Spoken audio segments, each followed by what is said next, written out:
Assalamualaikum warahmatullahi wabarakatuh. Kami dari kelompok 7 dengan beranggotakan saya sendiri Sumaryani Khairat dan MPM 1813031024 dan rekan saya Novita Anggraini dengan MPM 18130316. Di sini kami akan menjelaskan mengenai analisis penentuan harga jual. Dengan pengertiannya yaitu harga jual merupakan penjumlahan dari harga pokok barang yang dijual, biaya administrasi, biaya penjualan, serta keuntungan yang diinginkan.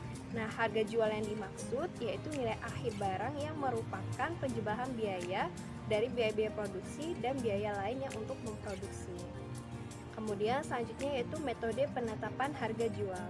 Metode penetapan harga jual ini dibagi menjadi 3, yaitu yang pertama metode maksimalisasi laba.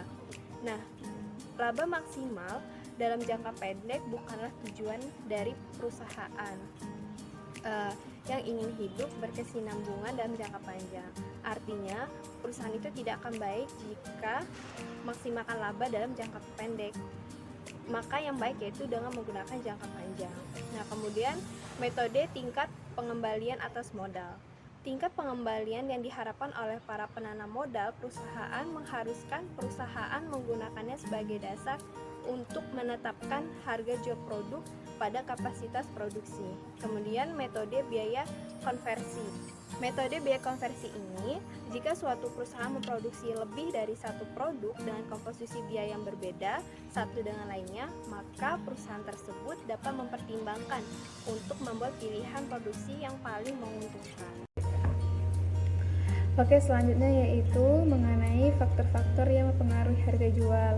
Nah, yang pertama ada faktor biaya. Faktor biaya itu digunakan sebagai batas bawah karena dalam kondisi wajar harga jual harus dapat menutup semua biaya yang bersangkutan dengan produk atau jasa dan dapat menghasilkan laba yang diharapkan.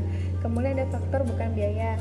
Nah, faktor bukan biaya ini biasanya merupakan faktor yang berasal dari luar perusahaan yang dapat mempengaruhi keputusan manajemen.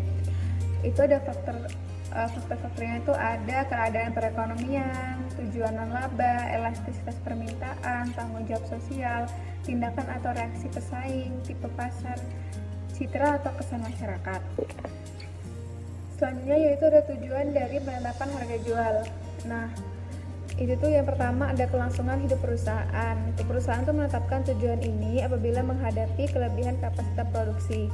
Kemudian ada peningkatan arus keuntungan. Perusahaan dapat memaksimalkan laba jangka pendek apabila perusahaan lebih mementingkan prestasi keuntungan jangka pendeknya dibandingkan jangka panjang. Kemudian ada kepemimpinan kualitas produk. Dalam hal ini perusahaan menetapkan harga yang tinggi supaya kualitas produk tetap terjamin. Kemudian ada meningkatkan penjualan. Peningkatan penjualan akan berpengaruh penerimaan perusahaan, jumlah produksi dan laba perusahaan. Kemudian ada mempertahankan dan meningkatkan bagian pasar, yaitu banyak perusahaan yang menetapkan harga rendah untuk mempertahankan dan memperbesar pasar. Kemudian ada menstabilkan harga, yaitu perusahaan berupaya menstabilkan harga dengan tujuan untuk menghindari adanya perang pada waktu permintaan meningkat atau menurun. Sekian presentasi dari kelompok kami. Apabila ada salah kami mohon maaf. Kami akhiri. Wassalamualaikum warahmatullahi wabarakatuh.